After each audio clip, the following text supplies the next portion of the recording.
you are ready for it or not, we are at the halfway mark of 2025. I cannot believe it. Oh my gosh, I feel like just yesterday I was going over all of my favorite reads of 2024. But because we are at the halfway mark, that means it's time for me to do my mid-year wrap-up.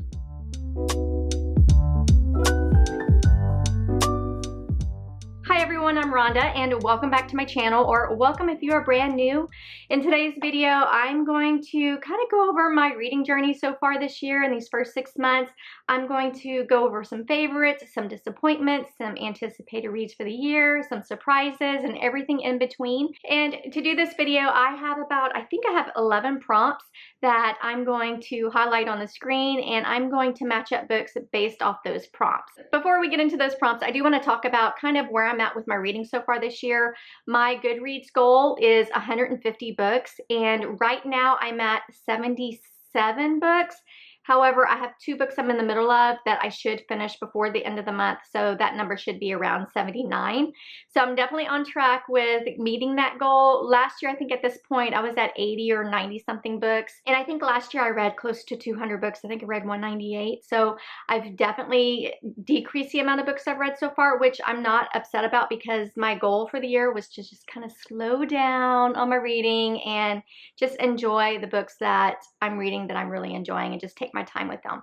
So that's where I'm at with the numbers. I don't have an average rating. Most of the books I've been reading this year have been phenomenal. I have, I think, about 10 5-star reads so far this year, and I haven't DNF'd a ton, but I have gotten better with DNFing books. And then the rest of the books are just 4 and 3-star books. I have not had a lot of 1 stars. I have not had a lot of 2 stars, and I'm very happy about that. And then in terms of genres, just like last year, I've really been reading across the board in terms of genres. I'm still reading contemporary romance. I'm still reading my favorite, which are thrillers and mysteries, general fiction. I've read some lit fic, and Bowie's going to join us. He's gotten so big, you guys. I don't know if you can see this puppy.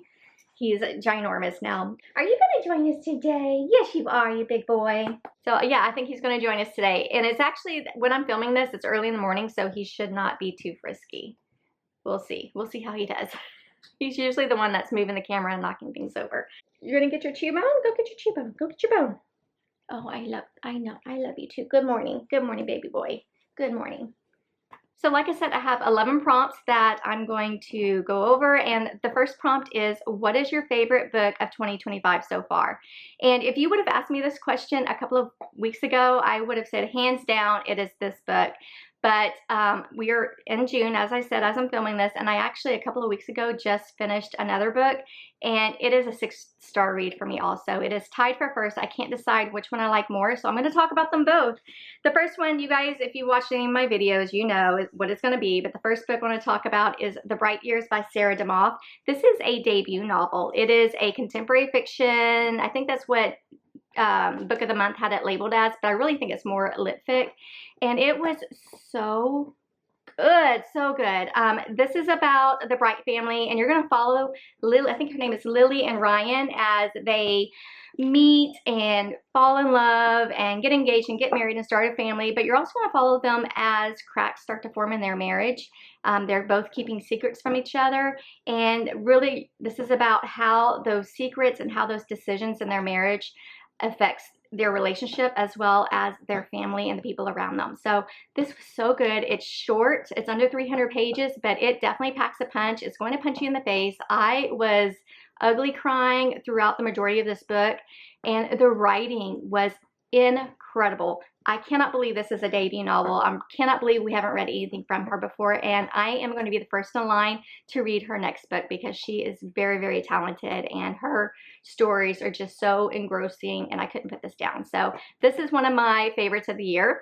And then the other one is The Women by Kristen Hanna. Because I read this in June, I have not filmed my wrap-up on my June read so far, so I'm not going to go too in-depth on my thoughts. So this one is about women who served during the Vietnam War. Specifically, this is about Frankie, and you're following her as she goes off to war, what she does in the war, and that's a big chunk of the book, but also a huge chunk of the book is when she comes back and how she acclimates to civilian life and how she's treated, not just by society, but also by her family. And this book, this was a hard-hitting book, but what I loved most about it is you could tell how much research went into this novel by the author, and I think she did an incredible job of covering not just the war and the politics behind it, but really coming home. What did the soldiers face? I think she really captured the essence of what they experienced in the home front, and it's really horrifying and upsetting to read. But this book, yes, I cried so hard in this, but this book was really good. The writing, it's Kristen Hanna, so it's going to be good. I've only read one other book by her,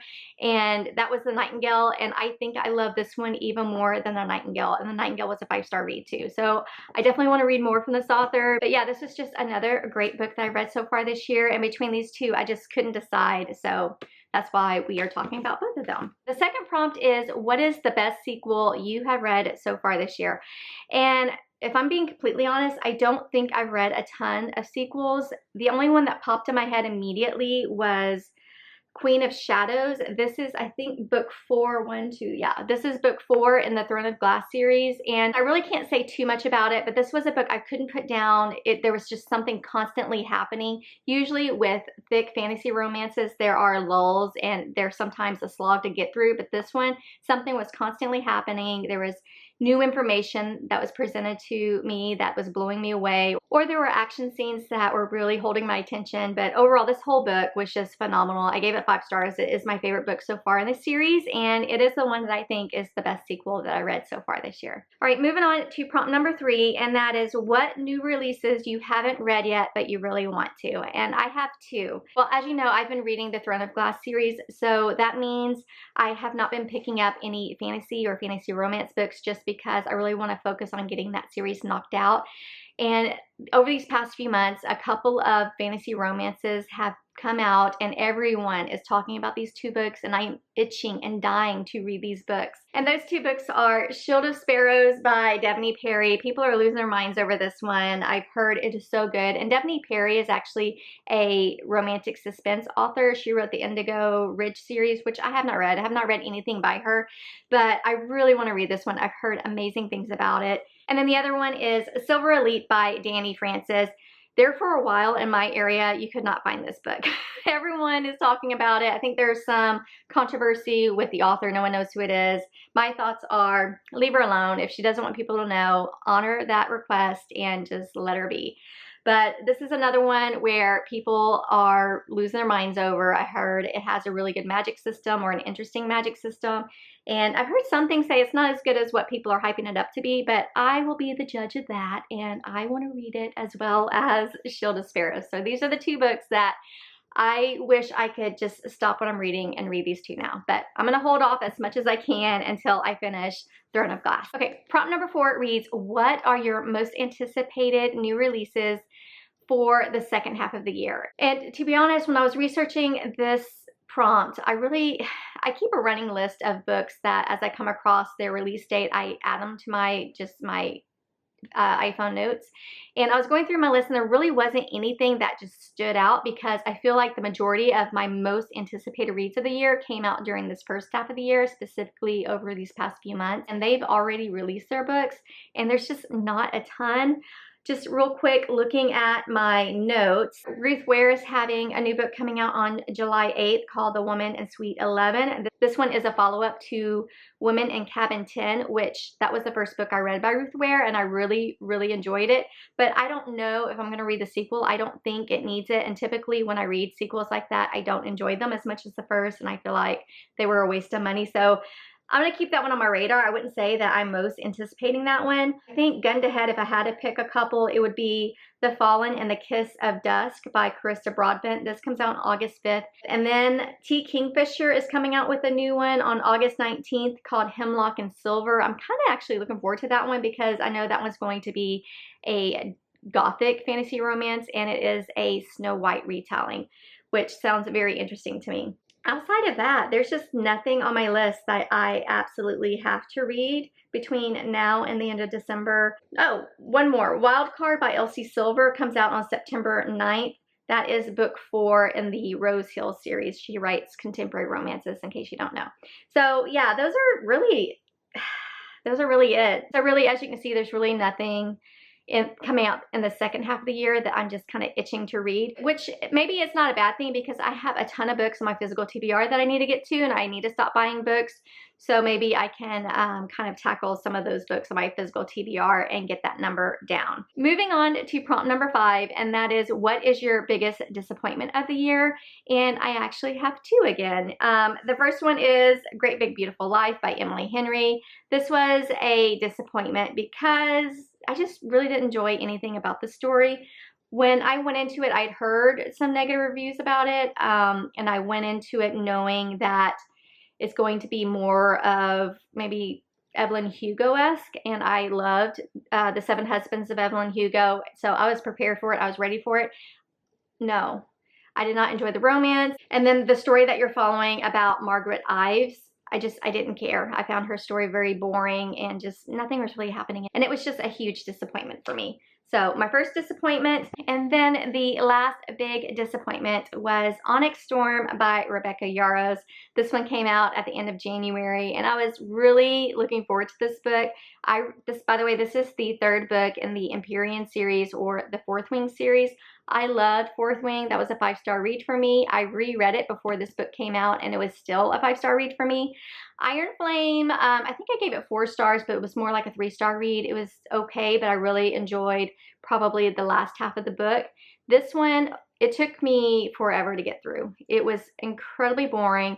I was incredibly confused. There were so many characters. The world building was messy. The organization of the book was messy. And then the ending just pissed me off. So I think at this point, because I really did not like this book, also too, I feel like this entire series, which is going to be a 5-book series, probably should be a 3-book series. It should be a trilogy, and they're just really stretching it out, and it's showing in the writing.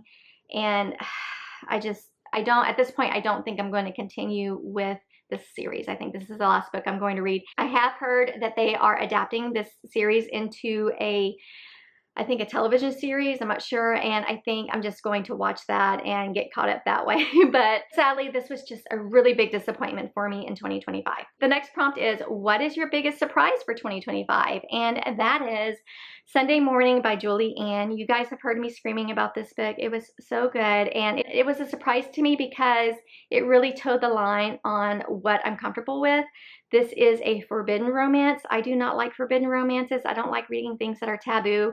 And this is an incredibly spicy book, but the scenes were so well written that I didn't have to skip over it or skim it. I don't like spice in my books, but I do still read them. And I usually just kind of skim over it or skip it completely if it's out of my comfort zone. But this one, I was able to read them. I thought that it was very well written. But this one is book 1 in a 3-book series. All 3 of them have been released. And in this entire series, you're following 3 sisters who grew up in a small town, and they grew up in a devout home because their father is actually the town preacher. And with this one, we're following Sarah, who is the oldest sister, and her family have very big expectations of her. She is expected to get married to her high school boyfriend and stay in this town and live this devout life and this married life with her boyfriend. And she doesn't want that. She has big dreams. She doesn't want to stay in this small town. She wants to move to Nashville and be a songwriter and really chase those dreams. And then one day she runs into her boyfriend's older brother, who has just gotten out of the army and has moved back home, and sparks fly. Gosh, this was so good. I could not put this down. I definitely read it within 24 hours. I was sighing through all of it. I was bawling my eyes out. This one definitely reminded me a little bit of It's A Star Is Born. So if you enjoyed either adaptation of that movie, you would probably enjoy this. But if you haven't read this one, give it a chance. Even if it's outside of your comfort zone, it definitely was outside of my comfort zone, but it was worth the read. So yeah, my biggest surprise of the year is Sunday Morning. Prompt number 7 is, who is your favorite new author? I immediately thought of this author. She is probably not new to you guys, but she's new to me. I just read my first book earlier this year and I fell in love with it. And I've been slowly making my way through her backlist. And I mean very slowly. I've only read a few books. But that is Taylor Jenkins Reid. And the first book I read, I think back in February, was The 7 Husbands of Evelyn Hugo. And this was just incredible. I loved it so much. And then I also read Malibu Rising, I think last month. Also a very good book. And then I did read her new release that just came out this month called Atmosphere. This is about women in the space program, and it's set in the 1980s, and it's set in Houston. I'm from Houston, but I did enjoy it. So these are the 3 books I read by her, and I'm slowly making my way through her backlist. But I have just really been enjoying Taylor Jenkins Reid.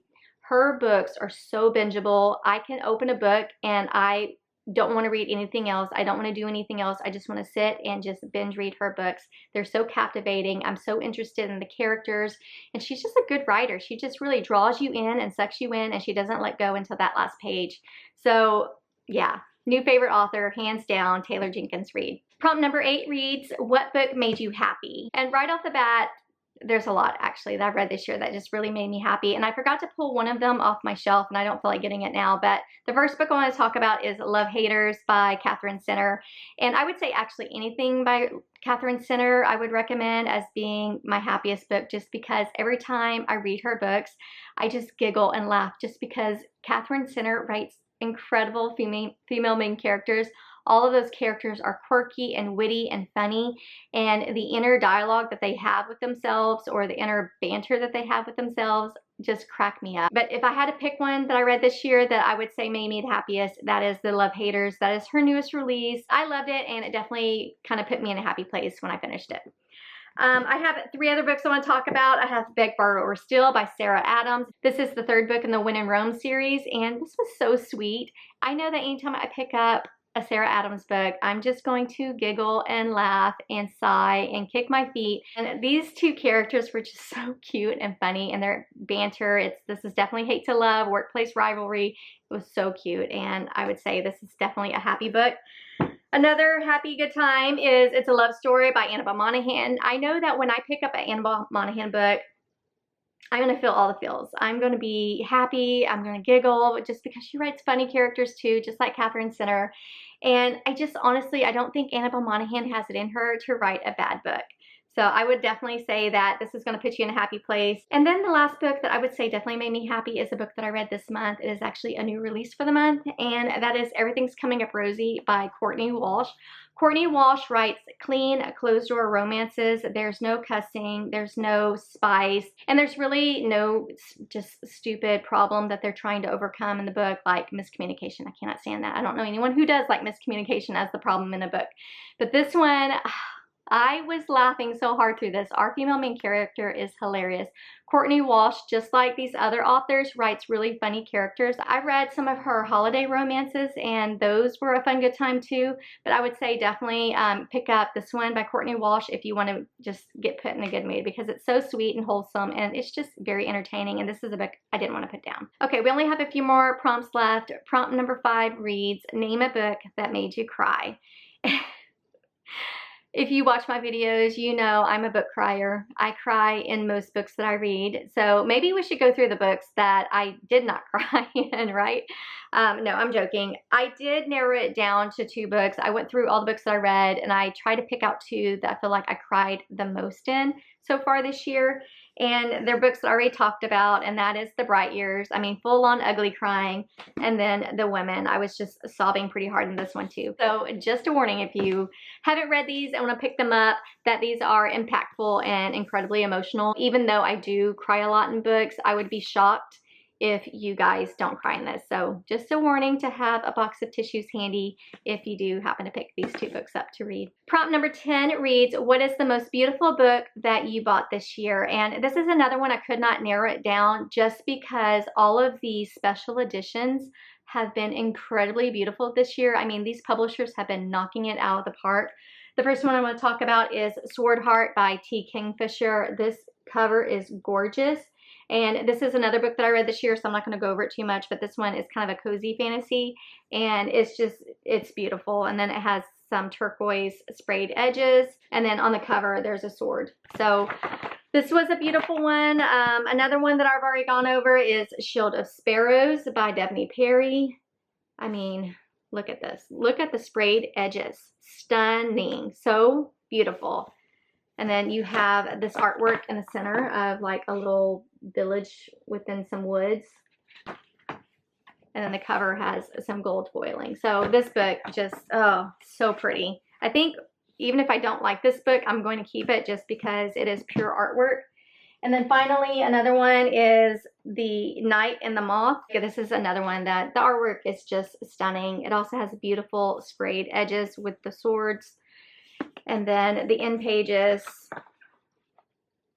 it's just beautiful. I mean, like I said, the publishers really have been killing it with these special editions. They've put a lot of thought and artwork into these beautiful books, and I'm a sucker for special editions. I'll be honest with you. If I see a pretty book, I want it on my bookshelves. And like I said, even if I don't like these books, I don't think I'll ever unhaul them just because they are so pretty and so stunning that they'll just be artwork on my shelves. All right, the very last prompt I have is, what books do you need to read this year? I have probably over 150, if not closer to 200 books on my physical TBR. So I have a lot of reading to do this year. I want to read all of them. So what I did is I did a video at the beginning of the year called 25 Books I Want to Read in 2025. And I kind of went through those books to see what I read and what I haven't read. So I thought with this prompt, I would do an update on that video. So of course, I picked 25 books, and I have read 13, I think, of those books, or 12 or 13 of those books. So I'm at the halfway mark, which is a good spot. So that means I have about 12 or 13 books left to read during this last half of the year. And I'm just going to quickly rapid fire go through those books. First up is I wanted to read the Throne of Glass series, and I've made really good progress this year on it. I am currently reading Empire of Storms. I just started it. I mean, I'm only like probably a couple of chapters into it. So I have this book and then 2 more after I finish this book that I need to finish before the end of the year. And then I have The Things We Leave Unfinished by Rebecca Yarros, Hello Beautiful by Anne Napolitano, Magnolia Parks by Jess Hastings, One Dark Window by Rachel Gillig, The Storied Life of A.J. Thickery, Wild Side by Elsie Silver. I cannot believe I haven't read this one yet. I need to read this one before her new book comes out later this year. Another book I cannot believe I haven't read yet is Wild and Wrangled by Lila Sage. This is the last book in the Blue Moon, or the Rebel Blue Ranch series, so cannot believe I haven't read this one yet. Belladonna by Adeline Grace, Spark of the Everflame by Penn Cole, Beartown by Frederick Bachman, Normal People by Sally Rooney, and then finally The Alice Network by Kate Quinn. So how many books is this? Okay, so I quickly counted through these books, and there are 13 books that I need to focus on reading during this last half of the year if I want to complete my 25 books I want to read in 2025 challenge. So I'm actually glad that I pulled all these books off, and I know where I stand because I need to put these books on my TBR cart. So when I do my TBR videos, I can try and focus on reading a few of those every month. But all right, that's all I have for you guys today. I hope you enjoyed this video. If you enjoyed it, please give it a thumbs up, subscribe if you haven't already, and then in the comments, let me know kind of where you stand with your mid-year wrap-up. Let me know what was your favorite book so far this year. What is your biggest disappointment? In fact, I'll put all of these prompts in the description box down below. And what you guys can do is you can just copy and paste it into the comments and let me know which books you would put for each prompt. But thanks again for joining me today. I hope you are having a wonderful reading journey this year, and I will see you in the next video. Bye.